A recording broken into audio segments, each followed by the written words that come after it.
What's up, guys? Sound Alchemist here with Gersh1, and we're back at it to answer your questions in another episode of For the Greater.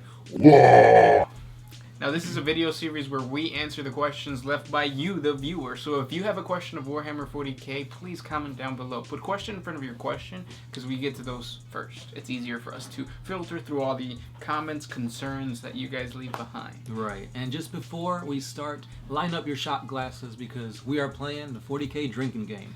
Every time OMS, that's us, says question, you gotta take a shot. Oh yes. Go easy on the vodka and all the drinks that would kill you. But let's go with our first question. This comes from Chandler Price. He asks, who would win, an XV-88 Crisis battlesuit, or a Space Marine Dreadnought? That is a good question because the Tau battlesuits are kind of the same thing as the Dreadnoughts are for the Space Marines. So what side would you take?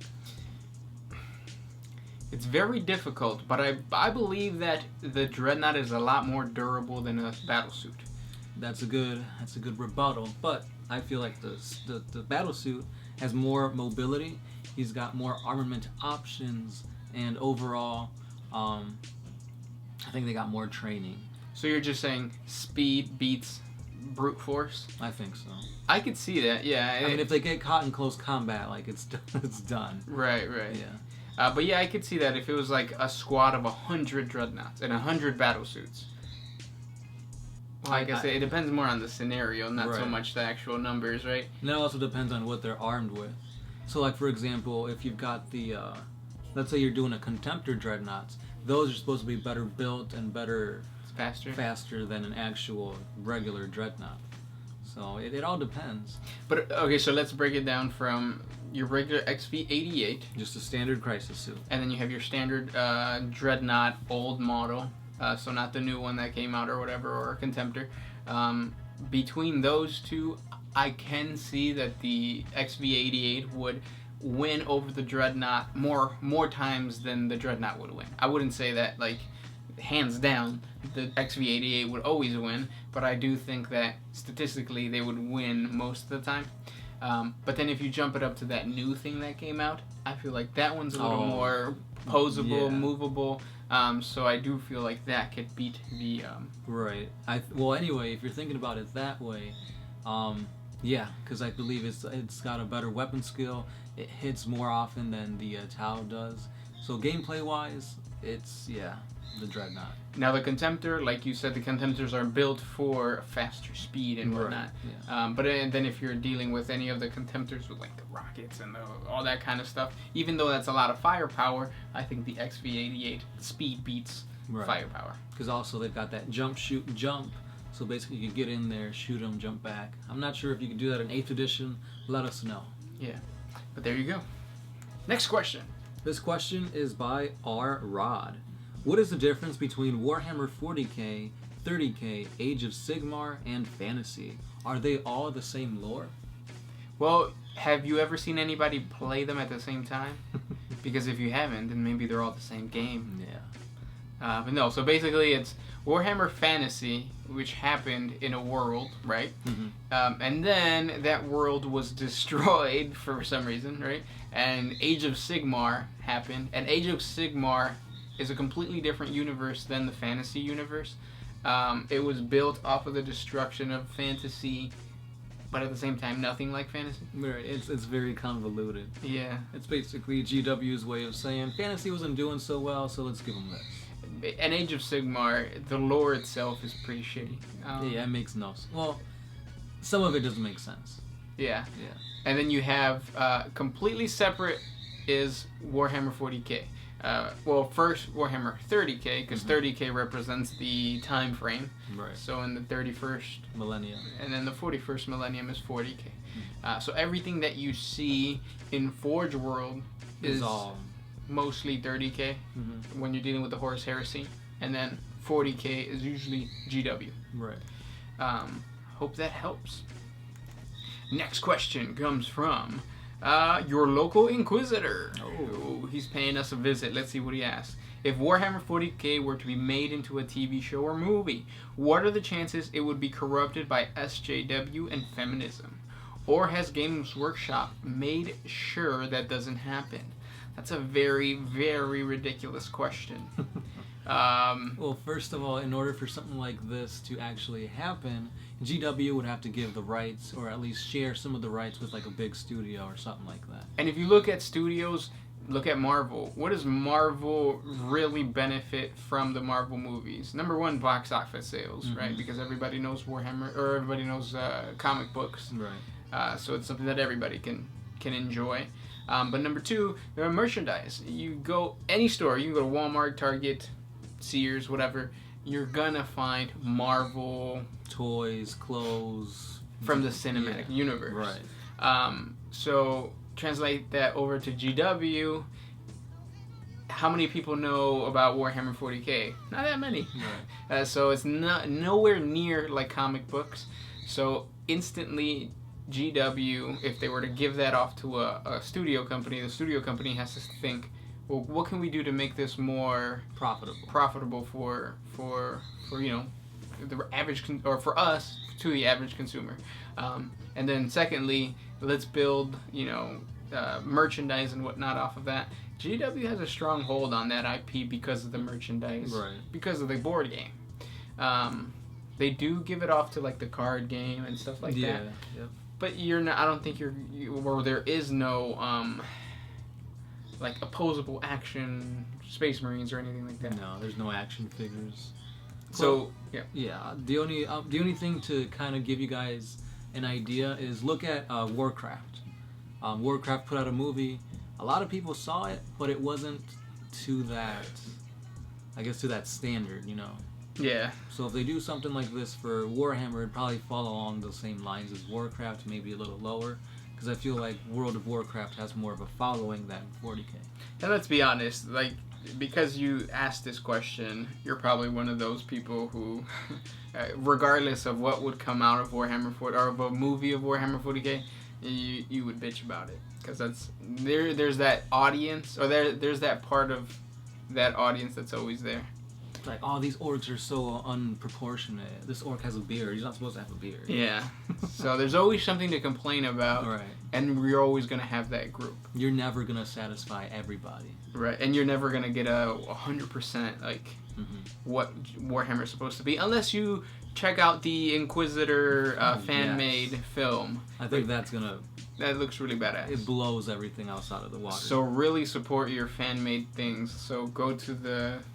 What is that? It's just the Inquisitor, right? Yeah, the Inquisitor. And then he has a Patreon. You can support him on Patreon, and you know he will give you a really good cinematic movie. If you've seen the, what is it a trailer or like a preview or whatever? It's like a teaser trailer, yeah. Yeah, it's amazing. Yeah, so support him. Next question. All Might. Can a Titan from Attack on Titan take on a single Space Marine? Oh, that's a good question. No, because they're pretty ridiculous. Yeah. Aren't they stupid? Yeah, they are. But let's say you got them in like a Coliseum and you're pitting, you know, Space Marine and just one regular Titan. I definitely think the regular Titan would get his ass beat. The moment he picks up the Space Marine will use his chainsword. He did say Space Marine, right? Yeah, just a Space Marine. Yeah, he would use his chainsword to like get rid of one of his thumbs. Now he can't grab. He's going to try to bite down on the Space Marine, and the Space Marine is going to activate his, grenade and explode his head. Yeah, even if he did get him and took a bite out of him, he's got armor on. It's not going to do much. Why don't they have guns in Attack on Titan? They don't have guns, right? If I could answer this, but I feel like it's going to, like, spoilers. Because the anime isn't caught up to that, but the manga is. So that kind of use that as an interpretation to an answer. Okay. Yes, there's guns. Next question. This one's by Rhiannon Carter. I'm putting together my first Space Marine army, a homebrew, non-chaos trader legion. I know that I'm technically allowed to mix units such as Grey Knights with Ultramarines, but is this looked down upon, or is there any other reason why I shouldn't? So basically he wants to like, what are those called? Use like different detachments in it, if I'm wording it correctly. What is it that he wants to do again? So he wants to do his own homemade chapter for Space Marines, but he wants to like mix units in. So say he's gonna have like This from the Blood Ray, or from the... right. Yeah. Like, have like his chapter, but have like Space Wolves or Grey Knights in it. You could do that if your playgroup is cool with it. I can instantly see that there would be like a sense of, oh, you're just going to get the best of every single chapter and put it in your army. So you're kind of breaking the game that way. But if you're not a dick and you don't play that way, then yeah, go for it. Yeah, it's all about having fun, guys. Yeah. Obviously, if you're playing in tournaments, that's when the rules get a little more strict. So I'd say go for it. Have fun. It is your army. John Redcorn, what is your favorite alcoholic and song to drink to? Mine is the Puerta Negra Tequila and Los Tigres del Norte. And I also want Chaos Primarch could have stayed loyal if they weren't. And also, what Chaos Primarch could have stayed loyal if they weren't so easily influenced by Chaos? Or if their actions didn't mess them up? Of course, that's an easy question, or easy answer. Magnus the Red. Right. He was loyal to the bone. Mm-hmm. And the only reason that he turned was because if he didn't, his entire legion would have been wiped out. As he would have died too. Yeah. He just got like his back broken by Mr. Bane, aka Leman Russ. Mm-hmm. So yeah, he would. What's your favorite alcoholic beverage? I gotta say the one you introduced me to, the White Russian. That's White pretty Russians good. are good, yeah. And then, what is your favorite song? I guess to drink to. I don't really drink to songs. Silence. I like to listen to silence and drink. Usually I'm crying, but you can't hear me over the sound of silence. Here you go. I like Jack and Coke, and I like to... I like, no, you know what? I'm gonna say, Los Angeles Azules. Ooh. There you go. What type of Coke is he talking about? Next question. You have one? I got one. This one's by Lucas da Costa Silva. What happens if a Necron tomb world is conquered by a race and the Necrons present forces are almost annihilated? But then another race takes over that world without knowing that there are Necrons on that planet. So basically, what happens if Necrons, or if like a race lives on a planet where the Necrons are dormant? Yeah, so basically, well, he's saying, I think, if a race discovers them, defeats them, takes over their technology, but they die, and their technology stays behind. So whatever remnants of the Necron protocol for reestablishing their dynasty would kick back in. And first you have the Scarabs, and you have the... what are the ones that are like... Canoptic spiders? Yeah. The wraiths? Wraiths and Canoptic spiders will be sent out first. They're going to establish, a good perimeter for them to be safe. And then slowly, whatever remnants of, like, Necron warriors, Necron lords, all that kind of stuff starts to reanimate. And then that civilization is screwed. Basically. Yeah. But for a civilization or a race to freaking destroy Necrons, that's a pretty big deal. Yeah, there's only been one nation that has been able to do that. And they had the Emperor of Mankind. And now it is in Mars. The Void Dragon. It's a secret. Okay. Next question. This one's by The Livend. He asks, since the Orcs were created by the Old Ones to fight the Necrons, do you think that they might have been more civilized in the beginning, but have slowly devolved into what they are now, thanks to selective breeding? Yes. So not because of selective breeding, but I think that they were two different organisms built, but the same race. Kind of like the Kroot. They have the Kroot and the Krootox.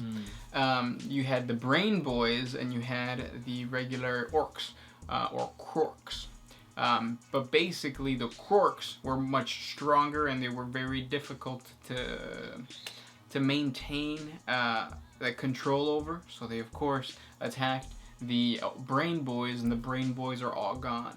Now another theory is that the Brain Boys were actually the Old Ones, and the Old Ones had the ability to control the Orcs. So there was no intelligent race for the Orcs at all. They were just controlled by their makers, the Old Ones. And then when the Old Ones were like, you know what, we're getting our ass beat, we're out of here, we're leaving, the dog chained up in the backyard, because we're assholes like that.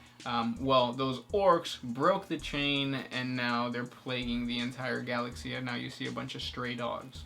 Hope that makes sense. Perfect sense, actually. And those were the questions for this week, guys. Thank you so much for sending them our way. If you have more questions for us, comment down below. As always, we do this, 3 times a week? Yes, we do. So if we didn't answer your question, answer it next time. Hit us up on Patreon, Instagram, Twitter, and Facebook for more things 40K. And as always, Sound Alchemist, Gersh 1, The Window, and we are out of here.